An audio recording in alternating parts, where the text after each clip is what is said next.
សាប់នៅតែភ្លឺតែគ្មានឈ្មោះអូនលោតឡើងទៀតប្រអប់សាចាស់ចាស់នៅតែដេកស្ងៀមក្នុងចិត្តខ្ញុំប្រាំដៃចង់វិភាគថានឹកអូនតែដឹងថាគ្មានអ្នកណាអានវាទៀតទេ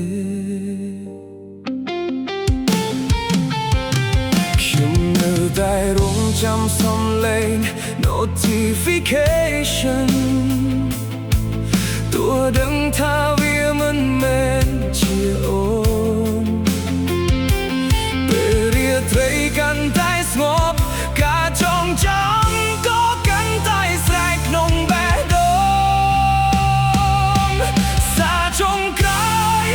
ដែលអូនញ៉ាំមកខ្ញុំ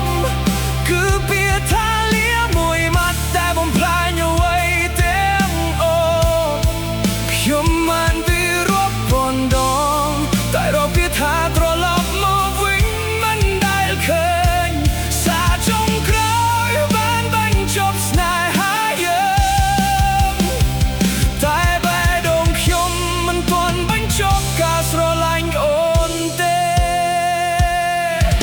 ខ្ញុំលុបរូបថតបានតែលុបអនុស្សាវរីយ៍មិនបានខ្ញុំបិទការជូនដំណឹងបានតែមិនអាចបិទការនឹកអូ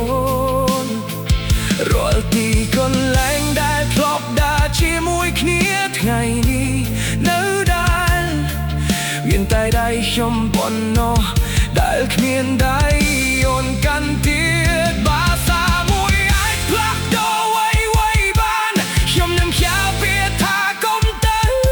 តែគ្រប់យ៉ាងយឺតពេលហើយនៅសល់តែការសោកស្ដាយសាចុងក្រោយខ្ញុំមិនដែលលុបវាចេញព្រោះវាជាភេសតុតតាមថាខ្ញុំធ្លាប់មានអូនតួពាក្យក្នុងសារនោះធ្វើឲ្យខ្ញុំជឿរាល់ថ្ងៃខ្ញុំក៏មិនចង់បាត់បង់វាព្រោះបើលុបវាចេញប្រហែលដូចជាល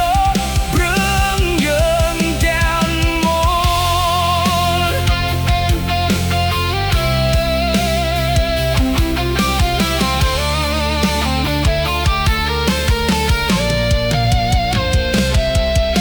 គេប្រាប់មកខ្ញុំ move on តែគេមិនដឹងទេทำនោះមិនណាក់ដែលខ្ញុំស្រឡាញ់បំផុតបានคล้ายជាមនុស្សដែលមិនណាក់តាក់ទងបា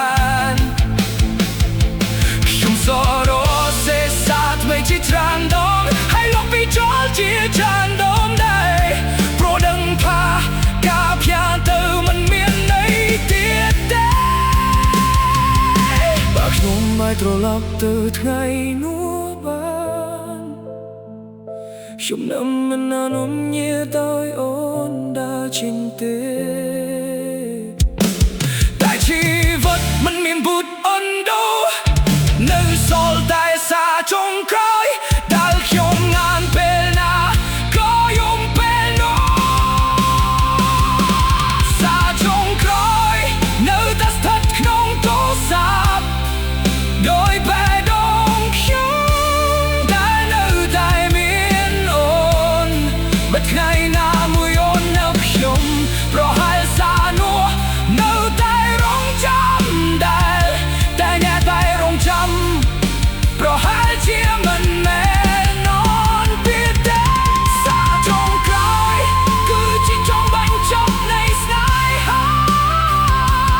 តែជាការចាប់ផ្ដើមនៃការនឹកអូនអូមួយជីវិត